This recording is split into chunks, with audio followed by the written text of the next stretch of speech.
Dharashiv Tuljapur railway मार्गाचे 25% काम पूर्णत्वाकडे। राष्ट्रीय महामार्गावर असणार सर्वात मोठा 106 मीटर लांबीचा पूल। आमदार राणा जगजितसिंह पाटील यांची माहिती।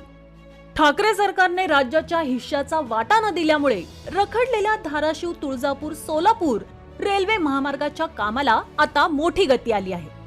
धाराशिव तुळजापूर या पहिल्या टप्प्यातील 30 किलोमीटर कामांपैकी साधारणपणे 8 किलोमीटर अंतराचं काम मोठ्या वेगात सुरू आहे। जवळपास 25% काम पूर्णत्वाकडे आलं असून या मार्गावर एकूण लहान मोठे 50 पूल असणार आहेत। त्यापैकी सोलापूर धुळे राष्ट्रीय महामार्गावर 106 मीटर लांबीचा सर्वात मोठा पूल साकारला जाणार असल्याची माहिती आमदार राणा जगजितसिंह पाटील यांनी दिली।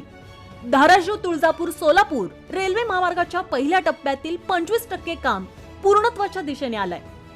सध्या 3 टप्प्यात ते काम सुरू आहे।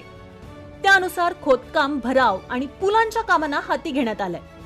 धाराशिव ते तुळजापूर या 30 किलोमीटर अंतरावर एकूण 17 मोठे पूल असणार आहेत, तर 33 छोटे पूल साकारले जाणार आहेत। एकूण 50 लहान मोठे पूल 30 किलोमीटर अंतरावर आहेत। त्यात रेल्वे स्थानकाजवळ सोलापूर धुळे राष्ट्रीय महामार्गावर 106 मीटर लांबीचा सर्वात मोठा पूल उभारण्यात येणार आहे। या पुलाच्या नकाशांचं काम अंतिम टप्प्यात आहे।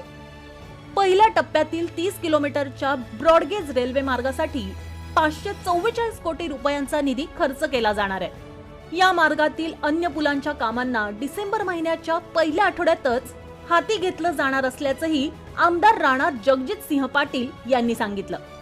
ठाकरे सरकारने राज्याच्या वाट्याचा हिस्सा नाकारल्यामुळे रखडलेल्या कामांना महायुती सरकारकडून निधीची उपलब्धता करून देण्यात आल्यानंतर मोठी गती आली आहे।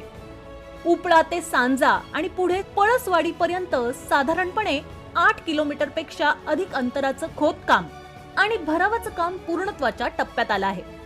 त्यामुळे ठरलेल्या उद्देशाप्रमाणे 2 वर्षांच्या आत रेल्वे मार्ग तुळजाभवानी देवीच्या तीर्थक्षेत्रापर्यंत पोहोचेल असा विश्वासही आमदार पाटील यांनी व्यक्त केलाय।